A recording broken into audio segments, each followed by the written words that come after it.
주말에 이제 산책 시작합니다. 마가복음을 볼 때마다 항상 떠올려야 할 중요한 단어가 하나 있는데 그 길입니다. 길.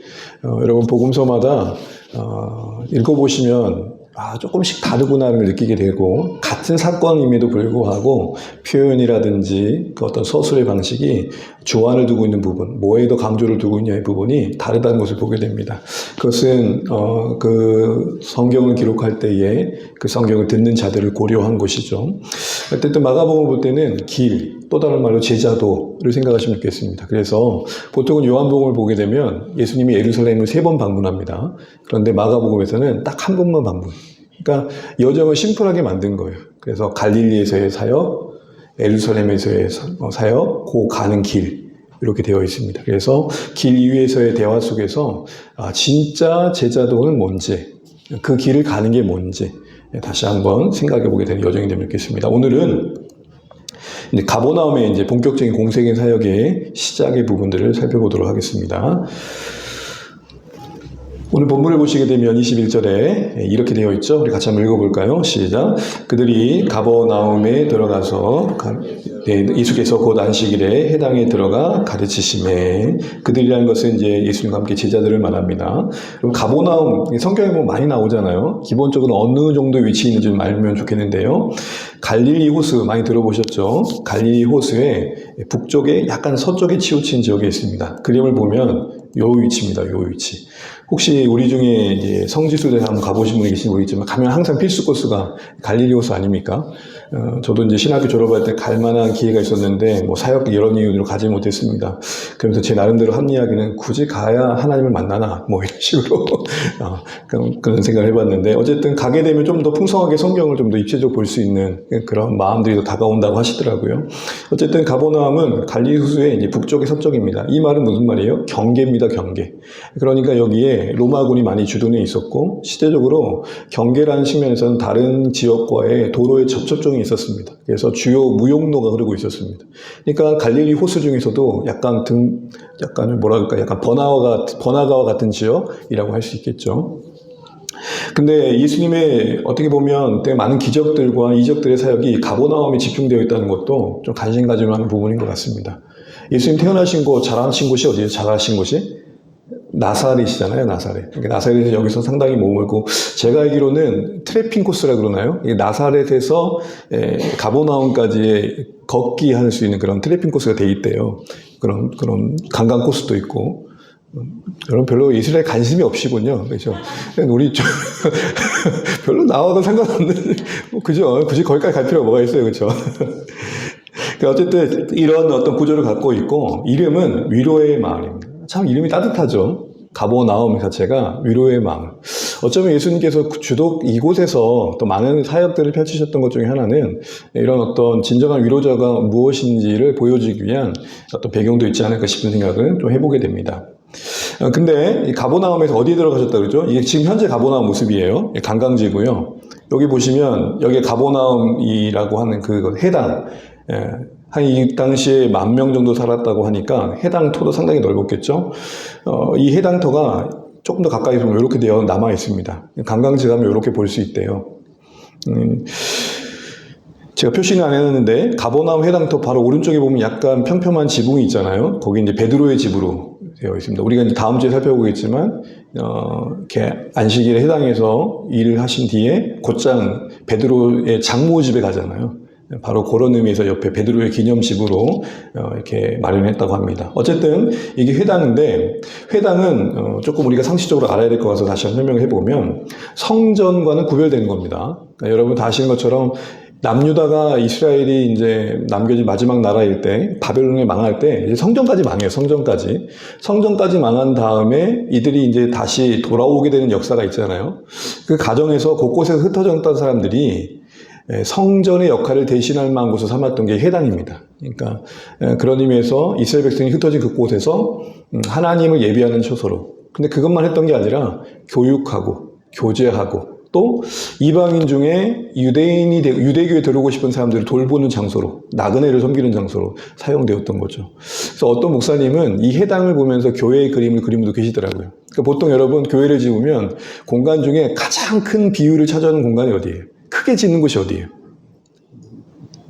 대성전이라고 해가지고 어디다 크게 줘요.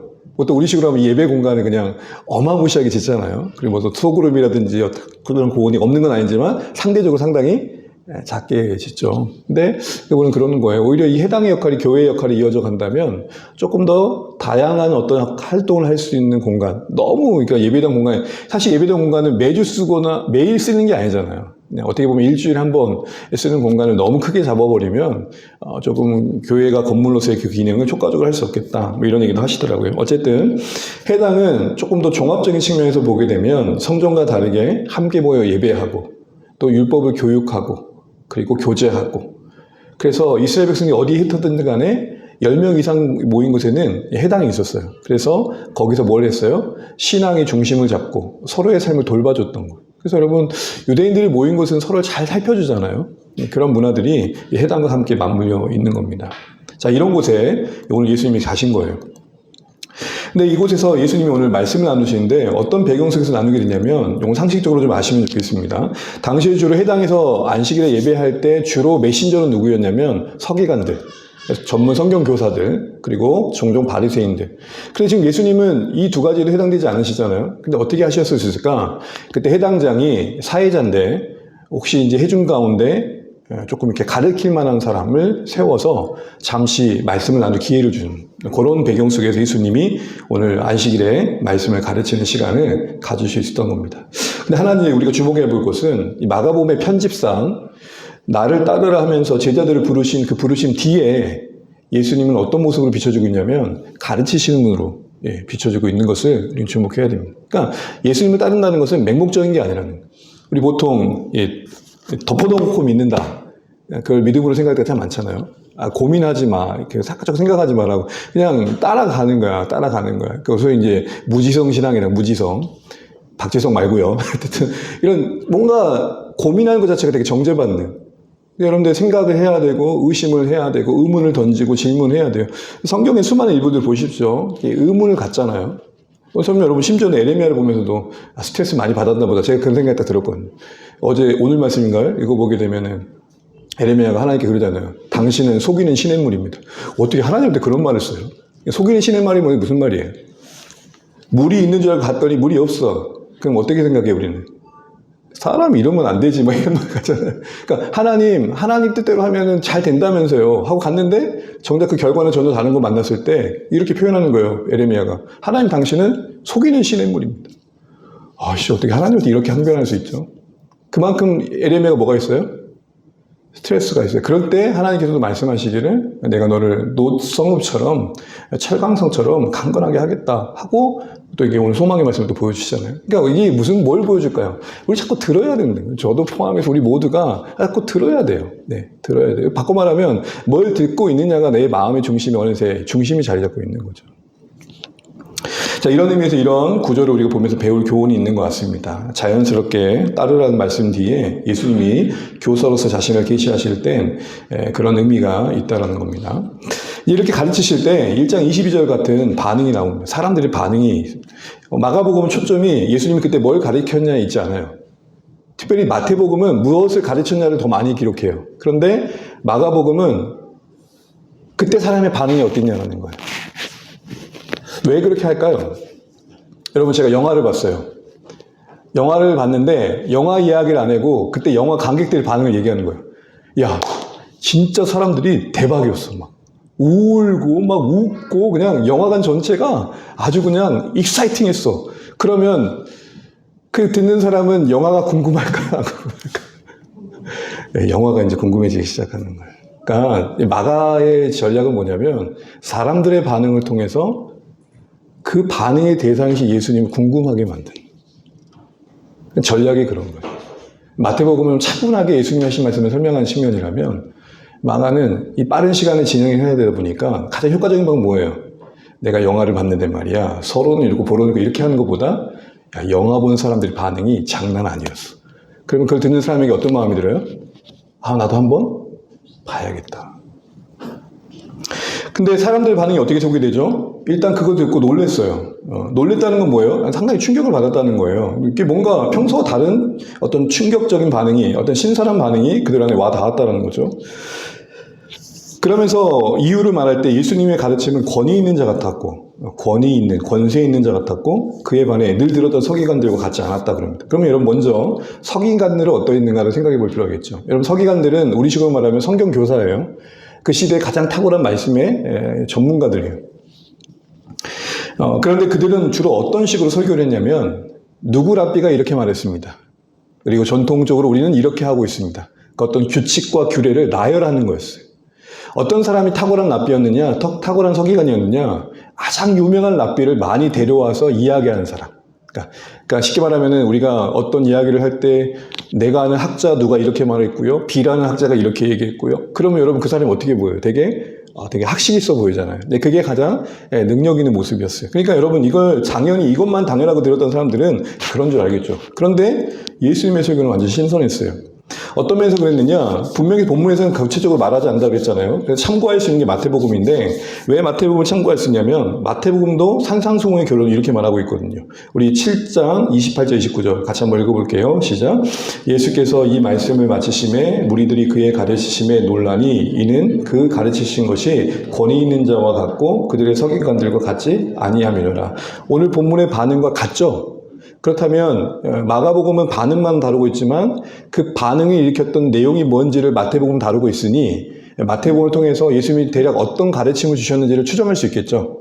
그런 의미에서 보게 되면 크게 두 가지가 있는데 첫 번째는 서기관과 다르다 할 때 그 다름의 첫 번째는 뭐냐면 기존의 가르침에 대해서 그릇된 것을 드러내시고 진짜 하나님께서 이걸 통해 말씀하시려는 원래의 의도, 본래의 의미는 이거야 라는 여러분 저도 가끔 설교자지만 말씀을 들을 때 우리가 교회 생활 오래 하다 보니까 이 본문의 그 뻔한 이야기들 있잖아요.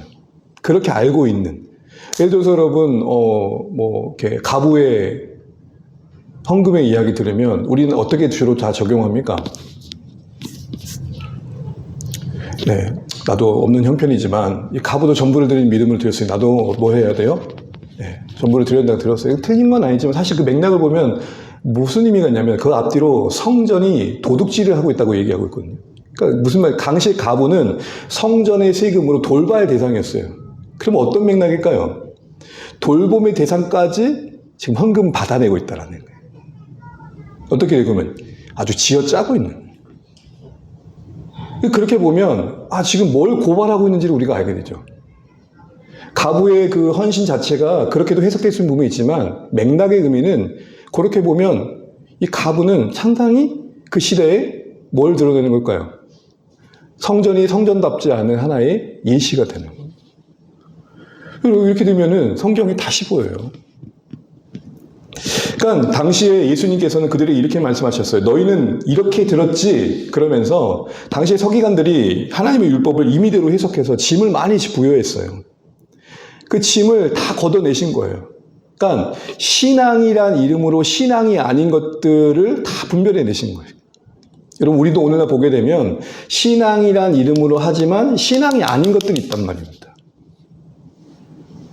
잘 분별하셔야 돼요.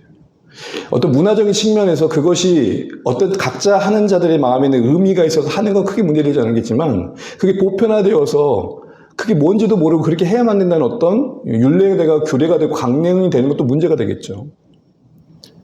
오늘 시간이 더 길어지니까 그 얘기는 더 없고 어쨌든 핵심을 아시겠죠? 무거운 짐을 짊어지는 거예요. 무거운 짐이란 다른 말은 뭐예요? 굳이 짊어지지도 않은 짐을 짊어졌어요. 그런데 왜 짊어졌을까요? 그렇게 해야 복받는 줄 아니까. 그렇게 해야 천국 간 줄 아니까. 그렇게 해야 버림받지 않은 줄 아니까. 여러분 저도 교회 생활 꽤나 오래 했습니다. 한 50년 했으니까요. 죄송합니다. 모티시랑부터 뱃속에서부터 따지고 뭐 그렇다 말입니다. 저도 어느 정도 교회 문화 속에 자랐단 말이에요. 잠시 이탈한 경우가 있었지만. 그러면 제가 지금 생각해보면 진짜 굳이 그렇게까지 하실 건 아닌 것 같은데 하면서 어떤 목회의 측면에서 너무 성도들에게 부과하는 짐이 컸던 격들이 분명히 있었던 것 같아요. 물론 여러분 모든 걸 합력하여 하나님께 선을 주셔서 우리 거룩을 빚어가시죠. 그런데 너무 그때는 우리가 짊어지지 않아도 되는 짐을 너무 많이 짊어졌던 적이 분명히 있었다.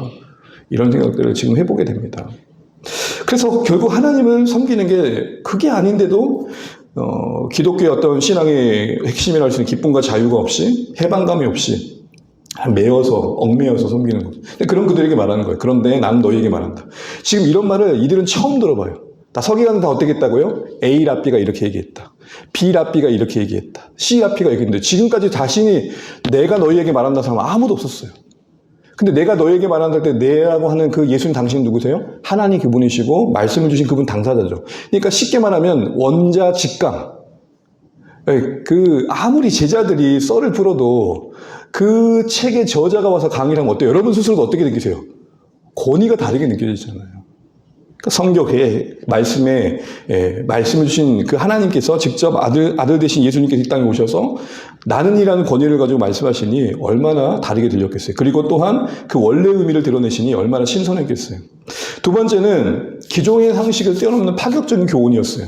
여러분 거기 보게 되면 오리를 가자고 하면 몇 리를 가라 그러죠? 10리 가라 그러고 속옷 주라 그러면 뭐라 그래요? 이게 순서가 좀 헷갈리죠. 속옷을 다니는데 겉옷까지 뭐 빨개 먹고 다닌단 말인가? 이것도 우리가 성경의 문화를 몰라서 그래요. 당시에는 속옷이 중요했을까 겉옷이 중요했을까요?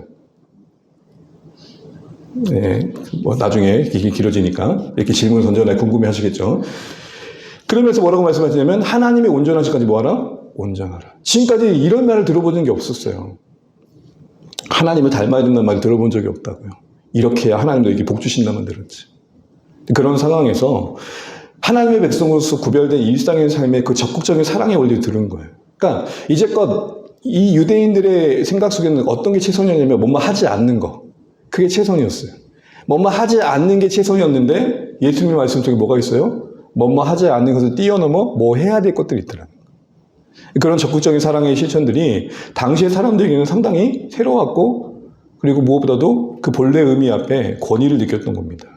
그러면서 이 마태복음 5장 7장의 핵심이 되는 부분은 이런 겁니다. 이걸 다 아우를 수 있는 예수님이 권위 있는 권위 있는 자로서 말씀하신 바를 이렇게 묶어낼 수 있습니다. 같이 한번 읽어볼게요. 시작. 내가 율법이나 선지자를 폐하려 온 줄로 생각하지 말라. 폐하려 온 것이 아니요 완전하게 하려 함이라. 아멘. 이 말씀 많이 들어보셨죠? 그러니까 당시에 사람들이 이전까지 서기관을 통해서 율법을 들었어요. 근데 지금 예수님의 말씀을 얼핏 하면 마치 율법을 폐하는 것처럼 들려졌어요. 왜냐하면 너무 파격적이니까. 원래 들었던 거 너무 다르니까. 근데 그게 아니라 나는 오히려 완전케 하려고 한다. 완전하다는 말이 잘 아시죠? 이번 게 확실하게 하세요. 완전하다는 말이 뭐냐면 본질을 드러내어 완성시키다. 본질을 드러내어 완성시키다.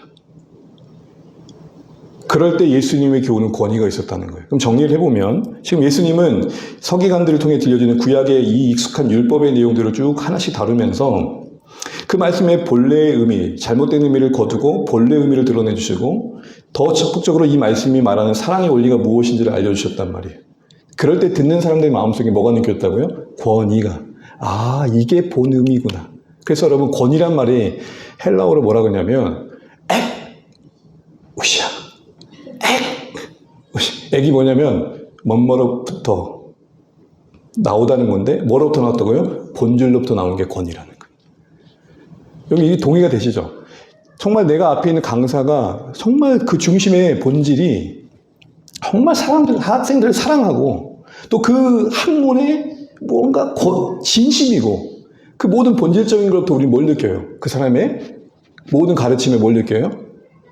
잘 들어야겠다. 저대로 한번 해봐야겠다. 뭘 느껴요? 권위를 느끼는 이게 중요해요. 그러니까 세상이 우리로부터 권위를 느낄 때 언제일까요? 진짜 내가 신앙의 본질을 그걸 우리가 알고 살아내는 삶으로 드러낼 때 야, 이제 널 보니까야 뭔가 좀 다른 것 같다. 내가 알고 있는 교회는 이런 거였는데 네가 보니까 좀 너 지금 그거 맞는 거야? 이렇게 얘기 듣는 거죠. 우리가 권위주의라는 말을 종종 하잖아요. 권위주의. 권위가 너무 그 자체로 강조되다 보면 권위의 어떤 그 힘에 모든 게 다스려지는 것을 우리는 추상하게 되는데 권위주의라는 것은 그 권위의 어떤 왜곡된 적용이죠. 목사가 말하는데 가면 다들 그렇게 말하는 거. 네, 그죠. 권위를 내세우는 거. 근데 진짜 권위는 어디서 온다고요? 그 권위를 부여받은 사람이 본질에 가까울수록. 선생님은 선생님, 다울수록. 목회자는 목회자, 다울수록. 성도는 성도, 다울수록. 우리는 그 사람들에게 뭘 느껴요? 권위를 느껴요, 권위. 그러기에 참된 권위를 회복한다는 것은 예수님께서 보여주신 것처럼 예수님이 권위인자로 그 드러내셨을 때 사람들의 반응 속에서 깨달았던 것은 말씀의 본질적인 의미가 와닿았다는 것이고, 그리고 진짜 다른 삶이 무엇인지를 들었을 때였던 것처럼 오늘도 우리가 동일하게 권위 있는 교회, 권위 있는 성도로 이 세상에서 살아가기 위해선 내가 믿고 있는 바 진리의 본의를 바로 알고자 하고, 그게 삶으로 드러났을 때 어떤 원리로 드러난지를 알아야 됩니다. 이렇게 정리할 수 있어요. 본래의 의미와 원래의 신자의 삶에 요구되는 바. 본래의 의미와 원래 신자의 삶. 여기에 대한 여러분 마음에 분명한 말씀에 근거한 정리된 내용이 있고 삶의 방향이 있어야 됩니다. 그러니까 신자들 삶의 대부분의 무력함은 모호함일 때가 많아요. 모호함이 뭐죠? 뭐가 뭔지 나도 모르는 거예요. 그렇게 살아내는 건 둘째 치더라도 어떻게 살아내는 게 진짜 하나님께서 원하신 것에 대한 분명한 확신이 없는 거예요. 그러니까 열심, 특심, 때로는 어떤 윤리, 바른 삶, 이런 어떤 특정화된 영역에서 우리가 매여 있는 거죠. 자, 이런 배경 속에서 오늘 예수님은 권위인자로 자신을 드러내시게 됩니다. 그리고 이 권위 있는 가르침은 능력이 동반되는 걸 보게 됩니다. 이게 두 번째 큰 내용인데요. 같이 한번 23절 읽어보겠습니다. 시작. 마침 그들의 해당에 더러운 귀신들 사람이 있어 소리질러 이르되. 마침이란 말을 주목해 보시면 이 마침이란 표현은 지금 맥락상 앞에 있는 이야기와 연결짓고 있는 거죠. 마침은 예수님이 지금 권위 있는 교훈으로 사람들에게 앞에 섰을 때예요. 근데 그때 뭐가 드러났다고요? 더러운 귀신이 드러났다. 이 더럽다는 것은 우리 보통 여러분 호러 영화 보면은 이렇게 보통 이렇게 무서움을 주는 존재, 악한 자들은 대충 예쁘게 나오던가요? 아니면 좀 약간 이게 어디서 이렇게 상상력을 동원했는지 제가 볼 때는 그 영화 각자들은 제 생각은 그래요. 바퀴벌레를 많이 묵상하는 것 같아요. 바퀴벌레 묵상하는 벌레를 묵상하다 보면 그런 외계 형태들이 나오는 것 같아요. 보면은 괜찮은 애들 되게 아름답다는 외계 귀신인 그거 보셨어요? 괴물이나 악마나 귀신이나 예쁘다 하는 거 보셨어요? 대부분 다 어떻게 만들어요? 이그러트게 만들고 정상적으로 꼭꼭 침을 흘려 막 그러면서. 근데 그건 더럽다는 그런 의미가 아니에요. 이 더럽다는 의미는 뭐냐면 거룩하신 하나님 앞에 설 수 없는 존재, 악한 자라는 의미. 근데 주목할 게 있는데 더러운 귀신 들린 사람이 있었어라고 얘기해요. 그러니까 있어라는 말은 마치 그날 예수님이 마침 가리키는 그날 그 사람이 왔다 이 말이 아니라 있어라는 말은 완료 시대인데 이 말이 무슨 말이냐면 미완료 시대라는 말이 무슨 말이냐면 계속 이 사람이 여기 있었어 왔다든. 그런데 오늘에서야 그 사람이 귀신 들린 자가 드러나 버린 거예요. 어떤 의미인지 아시겠죠? 이제껏 회당은 무력하여 귀신에 붙잡힌 인생의 고통을 해결해 줄 수 없었다. 참된 진리를 드러내시고 진짜 권위 있는 하나님의 아들 예수께서 오셨을 때 마침 그 가르침의 빛 아래서 어두움은 거부할 수 없는 실존의 드러냄을 보이고 말았다. 이건 우리에게 시사하는 바가 큽니다. 우리의 싸움은 어두움과의 싸움이 아니라는 겁니다. 그러니까 쉽게 말하면 우리의 싸움은 거짓말하지 않기가 아니에요. 그거 되게 진짜 초보 수준이에요. 우리는 거짓말하지 않는 게 목표가 아니라 얼마나 진실에 가까워지냐의 결과로서의 거짓말하지 않는 거예요. 만약에 우리 목표가 거짓말하지 않는 정도 되면 어떻게 될까요? 나 거짓말하지 않았어. 이걸로 끝난다. 쉽게 말하면 그렇다는 거예요. 하나님의 가르침, 하나님의 말씀, 그 교훈이 권위 있게 드러난 그 현장의 그 빛은 숨겨진 어둠, 얽매여 있는 악, 마땅히 드러나 해체돼야 할 것들을 그 존재를 드러내고 마셨어요. 이게 중요해요. 우리 매주 예배마다 막 악악거리는 거 막 여기서 말씀된 현장에서 막 그렇다고 막 난리가 나겠죠 그러면. 근데 지금 이거는 한 개인에 대한 묘사이지만 비유컨대 어떤 거겠어요? 우리 안에 이제 매여있던 것들이 그냥 탄식처럼 터져. 그래, 내가 돈에 매여 있었구나. 내가 능력에 매여 있었구나. 내가 무언가 그러면 안 되는 것들에 매여 있었구나. 탄식이 터져 나오는 시간들이 되어야 돼요. 귀신 들림이라는 게 지금 이 시간 다 다룰 수 없지만 단순히 내 육체의 질병에만 뭔가 관련된 게 아니라 성경에 맥락한 귀신 들림이 뭐냐면 매이지 말아야 될 거에 매인 거예요. 더 바꿔 말하면 하나님이 원하신 것으로부터 멀어서 있는 현실을 말하는 거예요. 근데 그게 드러나고 말았다는 거예요.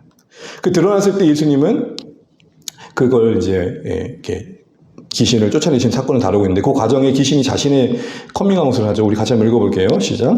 나사렛 예수여 우리가 당신과 무슨 상관이 있나이까 우리를 멸하러 왔나이까 나는 당신이 누구인 줄 아오니 하나님의 거룩한 자니이다. 이 공식 멘트가 이게 뭐냐면 저를 좀 냅둬 주세요 라는 멘트예요. 요게. 이런 식으로 당시에는 나와 당신은 조금 멀어지면 좋겠습니다라는 표현이었어요.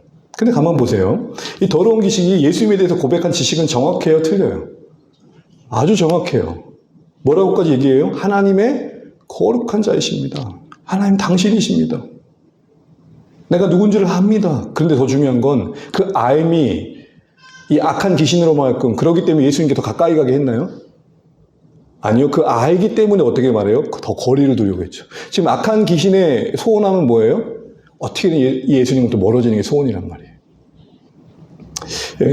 이게 귀신을 통해 우리가 반면교사 생각해 보자는 거예요. 한번 생각해 볼 때 우리가 알고 있는 지식이 하나님과의 관계 속에서 잘 적용되어서 하나님과의 관계를 살아있게 만드는가? 하나님은 졸지도 주무시도 한다고 들었어요. 이건 그대로 들었어. 근데 일상에 나갔을 때는 삶은 하나님 주무시는 분이 돼버려서 이미. 그러니까 내가 들은 하나님의 말씀이 곱씹고 곱씹어져서 내 가슴을 꽉 채우고 내 손발을 움직이기까지 시간이 걸리긴 하겠지만 이걸 간절히 소망하는 거죠. 누가 그러더라고요. 머리하고 가슴이 몇 센치 정도 될까요? 사람마다 다르겠죠. 신장이 다릅니다. 그런데 이 거리가 세상에서 제일 멀대요. 이 짧은 거리가. 이 30cm 안 되는 머리가 제일 멀다는 말이 무슨 말이에요? 들었던 게 내 가슴이 되고 내 손발이 되기까지 참 많은 시간이 필요하다. 이게 하는 겁니다. 더 나아가서 요것도 한번 생각해 볼 필요가 있어요. 지금 악한 귀신은 뭐예요? 어떻게든 예수님 눈 밖으로 벗어나는 거예요. 왜요? 지금 자기 앞에 있는 분이 누군지 알기 때문에 하는 행동이었어요. 여러분 아는 것들이 또 무서워요. 교회 생활 좀 하다 보면 광고가 나와요. 여러분 이번에 이렇게 합니다. 그러면 이미 다 알아버려. 뭘 해야 될지 딱 내가 여기 하면은 걔 고생하겠구나. 쉽게 말하면 여러분 내년 교사를 모집하고 있습니다. 단기 선교를 갑니다. 이번에 봉사를 갑니다. 내가 알지. 뭔지 알아 내가. 근데 보통 누가 한다 그럴까요? 누가 저요 할까요? 그게 뭔지 모르는 사람은 막 저요 하는 거예요. 비유 끝에 이런 거예요. 여러분 학교 때 저도 경험했으니까 선생님이 이 문제를 막 필사해요. 그리고 이렇게 해요. 이 문제 풀 사람 그럼 다들 어떻게 반응이? 이러다가 눈을 어떻게 해요? 선생님하고 마주치는 그 순간 어떻게 돼요? 딱 걸리는 거지. 근데 왜 다들 이렇게 할까요? 내가 선생님과 마주치면 피할 수 없다는 걸 알아버리는 거예요. 이게 아는 게 문제. 선생님과 눈 마주치면 마치 질문할까 싶어서 책만 보는 그 학생처럼 신앙생활하면서 너무 잘한다라는 게 우리에게 행여 하나님께서 지목하셔서 날 써버리시면 어떡할까? 이런 염려가 생겨버리죠. 이런 현실도 우리는 알기 때문에 예수님을 거리에 두려고 했던 이 악한 자의 모습에서 우리의 생활에 한번 비춰볼 모습이 아닌가 싶습니다. 그러면서 예수님이 악한 자에게 꾸짖어 이르되 잠잠하고 나오라 하실 때 이 한마디의 말씀에 경악을 하고 큰 소리치며 나오죠. 주목할 것은 예수님은 어떤 주문을 외우신 게 아니에요. 치키치키 차카차코쳐 이렇게 하신 게 아니에요. 갑자기 의식을 치른 것도 아니에요. 그냥 말씀 한마디로 쫓아내죠. 그만큼 이 모습은 우리에게 보여줘요. 예수님의 말씀에 절대적인 권위를 말하는 영적 그 초월적 존재에 다스리시는 분이시라는 거죠. 또한 이 귀신 축출 기적을 통해서 악한 귀신에게 해방되는 게 어떤 의미인지를 보여줍니다. 이거를 누가복음에서는 이 사건 앞에 이런 설명을 나옵니다. 우리 한번 읽어볼게요. 누가복음 4장 18절 시작. 나를 보내사 포로된 자에게 자유를 눈먼 자에게 다시 보게 함을 전파하며 눌린 자를 자유롭게 하고. 요 말씀을 하신 뒤에 그 다음에 어떤 사건이 나오냐? 귀신을 쫓는 사건이 나와요. 그러면 여러분 귀신을 쫓는다는 것은 단순히 육체의 질병에 귀신 때문에 생긴 사람을 자유케 하고 낫게 하는 정도가 아니라 이것이 상징하는 바는 뭐예요? 자유요, 해방이요, 얽매인 것으로부터 벗어납니다. 그러니까 귀신을 자유케 하는 걸 보면서 귀신 들리만 생각하면 안 돼요. 어떤 교단은 그것만 생각하잖아요. 감기만 걸려도 귀신이고. 그래서 내가 물어봤어요. 가래 걸린 감기와 목감기와 종합감기 귀신이 다 다르냐? 다르네. 진짜라니까요. 몸살 감기는 어떠냐? 조금 힘들대, 쫓아내기가. 그러니까 이렇게 보고 나면 모든 게 다 귀신이에요. 그럼 이게 뭐가 문제인 줄 아세요? 내 책임이 없어져 버려요. 누구 탓해요? 제일 무서운 거예요. 이런 거예요. 막 폭력을 행했어요. 그리고 뭐라 그래요? 그땐 내가 아니었어. 이것처럼 윤리적인 책임을 회피하는 아주 신학적인 탄탄한 근거가 어디 있어요? 그러니까 그쪽 사람들은요, 되게 윤리적으로 무너져 있어요. 뭔 짓을 해도 뭐라 그래요? 그거 네가 한 거 아니야. 누가 한 거예요? 누가 한 거예요? 귀신이 한 거예요. 제가 보면 그쪽 교단에서는 귀신이 제일 억울할 것 같아. 야, 좀 생각을 해보자. 그래, 내가 유혹을 했다 치자. 내가 유혹을 했어. 미끼 문 건 네 아니야? 책임 공방이 상당히 이루어질 것 같아. 그죠? 그럼 그렇게 볼 건가? 그렇게 볼 게 아니라는 거예요. 복음서의 귀신으로부터 자유케 한 사건을 볼 때마다 꼭 귀신 생각할 게 아니라 귀신이 하는 일이 뭐예요? 우리를 하나님부터 멀어지게 하고 하나님이 원하지 않는 것을 우리를 얽매이게 하고 그럼 결국 귀신으로부터 해방된다는 건 뭐예요? 우리를 하나님부터 멀어지게 하는 것부터 자유케 되어주고 우리를 얽매이는 것부터 해방되는 것들을 의미하는 거죠. 그러면 이게 어떤 과정을 이루냐를 그들의 보인 반응을 통해 다시 한번 확인하게 됩니다. 이 말씀 읽고 좀 마무리 해보고 갈게요. 시작. 다 놀라 서로 물어 이르되 이는 어찌 믿냐 권위 있는 새 교훈이로다 더러운 귀신들에게 명한즉 순종하는도다 하더라. 아멘. 귀신 들린 사람이 회복되는 과정을 보면 보이는 사람들의 반응을 보면 어떻게 우리는 귀신을 해방된 줄 보게 되는데 이거 처음 보는 게 아니죠. 앞에 이미 권위 있는 교훈이라는 표현이 한 번 더 나왔었죠. 그때는 언제였어요? 말씀의 본의가 드러날 때. 그리고 하나님께서 원하시는 그런 어떤 적극적인 사랑이 무엇인지 그 의미가 드러날 때, 그러니까 말씀이 말씀될 때 그 권위는 그 사람들에게 충격을 줬던 것처럼 동일하게 그 권위는 사람들을 자유케 한다는 거예요. 권위 있는 그 회복된 말씀의 능력이 귀신 있는 사람이 회복된 거예요. 자, 이걸 가지고 우리가 좀 정리할 게 있는데요.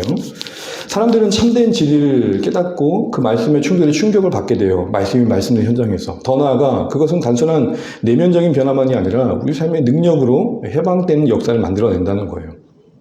그렇기 때문에 말씀이 진정한 그 말씀됨의 현장에 우리가 있기를 소망할 필요가 있는 것입니다. 만일 여러분 우리의 신앙이 여전히 뭔가 그 지식적인 것들이 내가 알고 있는 것들이 짐이 되고 있는 힘이 아니라 그러면 그 말씀과의 우리의 관계가 다시 한번 점검돼야 돼요. 앞서 말씀드렸지만 신앙이 아닌 것을 신앙으로 짊어지고 있는 게 말씀 안에서 선별되지 않으면 우리는 여전히 그 말씀의 본의로부터 멀어진 내 스스로 짊어진 신앙의 생활 속에 살아가는 거예요. 하나님은 그런 분이 아닌데 내가 생각하는 하나님에 내가 갇혀가지고 하나님 그런 줄 알고 섬기다가 인생 괴로워지는 거예요. 여러분 하나님에 대한 이해만큼이나 더 중요한 건 뭐냐면 하나님에 대한 오해를 정정하는 게 너무 중요해요. 또 한 가지 마지막으로 여러분이 오늘 말씀을 보시게 되면 말씀이 말씀될 때에 그 성령의 은사의 한 부분이 할 수 있는 자유케 됨, 그 치유, 축사, 귀신을 쫓아내는 사역이 이루어졌다는 것을 우리는 보게 돼야 돼요. 근데 이런 질문을 한 분이 계세요. 말씀 사역으로는 부족하니까 성령 사역해야 된다. 이 질문 한번 잘 들어보세요. 보통 성령 사역할 때는 우리가 말하는 것처럼 이적과 치유와 기적을 위해서 무언가를 하는 사역들을 말해요. 그러니까 전문가가 따로 있다고 생각을 하는 거예요. 여러분 어떻게 생각하세요? 말씀 사역이 부족하기 때문에 그 보완 측면에서 성령 사역을 하는 사람이 와야 된다. 여러분 이거 어떻게 생각하세요? 적어도 오늘 마가복음 1장의 맥락 안에서 보면 전혀 틀린 거라는 생각이 들어요. 왜냐하면 말씀이 말씀될 때 동반된 그 함께 들어왔던 현상이 귀신이 쫓겨남이었단 말입니다. 말씀은 말씀대로 가르치시고 귀신을 쫓기 위한 특별한 또 다른 시도를 하신 게 아니라고요. 그래서 여러분 말씀에 충격을 받았던 사람들의 반응이나 말씀을 듣고 귀신이 쫓겨난 사건이나 다들 반응이 뭐예요? 권위 있는 새 교훈이더라. 그 각각의 반응이 동일하면 뭐예요? 모든 사건은 달랐지만 결국 만든 근원에는 말씀의 말씀됨이 있었다. 좀 그 얘기를 하고 계시는 거죠. 그러니까 우리는 어떻게 정리해야 되느냐? 말씀 사역의 부가 사역으로 치유 사역이 필요한 게 아니라 잘 들어보세요. 말씀의 말씀됨 안에 자연스럽게 뒤따르는 은혜의 열매가 뭐냐? 자유케 됨이에요. 그러니까 주일마다 제가 사모하는 게 뭐냐면 하나님 정말 말씀이 말씀돼서 우리를 얽매이고 있는 것도 우리가 좀 자유케 됨을 경험하게 해주세요. 귀신도 쫓겨나고 내 몸의 질병도 좀 자유케 되고 내 마음의 짐도 좀 자유케 되어지고. 네, 우리는 이런 정리를 하셔야 돼요. 한 성령 하나님이 계시기 때문에 한 성령 안에서 말씀과 치유가 함께한다. 그러니까 성령 사역 따로 있지 않고 말씀을 통해 하나님은 치유와 자유케 하는 역사를 이루신다. 이렇게 정리하는 게 맞습니다. 그래서 성경도 이렇게 말하잖아요. 함께 읽어봅니다. 하나님의 말씀은 살아있고 활력이 있어 좌우의 날선 어떤 것보다도 예리하여 혼과 연과 및 간절과 골수를 찔러 쪼개기까지 하며 또 마음의 생각과 뜻을 판단하니. 아멘. 하나님의 말씀 뭐 있다고요? 살아있고 활력이 있어. 진짜 이게 뭔지를 맛보는 거. 그때 우리는 충격 있는 신앙의 생활을 할 것이고 웬만한 매여 있는 것들은 먼지 털듯이 털어내는 능력을 경험하게 돼요. 말씀이 말씀됨이 무엇인지를 아는 것. 그래서 예수님의 사역은 이렇게 정의가 돼요. 권위가 있는 새 교훈의 사역. 여러분 생각해 보세요. 왜 마가복음은 제자들을 부르신 뒤에 예수님의 공생의 첫 사역으로 이 권위 있는 새 교훈이라는 이슈를 우리에게 보여주고 계실까? 진짜 제자됨의 삶의 출발, 그 제자됨의 삶의 여정은 내 삶의 말씀이 권위 있는 새 교훈이 될 때에 만들어진 열매라는 것입니다. 그 충격, 변화되는 능력은 거기에 있다는 겁니다. 그래서 우리가 신자로서 권위 있는 신자가 되고 권위 있는 교회가 되기 위해 정말 사모해야 될 게 뭐냐? 우리 모두가 말씀의 본질과 능력이 경험하는 게 뭔지. 진짜 이게 뭔지. 말씀의 감동 때문에 머물렀던 기도의 자리를 한 번도 떠나지 않고 오랜 시간 머물고 눈을 떠보면 어느새 3시간이 이렇게 또 말하고 나니까 오늘 또 기도하고 또 억지로 마무리시키시면 안 되고요. 내 마음속에 그런 일이 있을 때가 있단 말입니다. 정말 말씀이 말씀될 때 용서하지 못했던 사람에게 내 손이 어느새 내밀어져 있고. 그래서 이 시간 이 말씀 기억하십시오. 오늘 예수님의 마가복음의 공생의 첫 사역은 권위 있는 새 교훈으로 묶인다. 우리에게 적용해 본다면 말씀이 말씀되는 게 뭔지 생각해 보시면서 오늘 이 찬양으로 그 고백을 담아내시면서 여러분 오늘 주셨던 말씀들 같이 한번 기도해 주시면 좋겠습니다.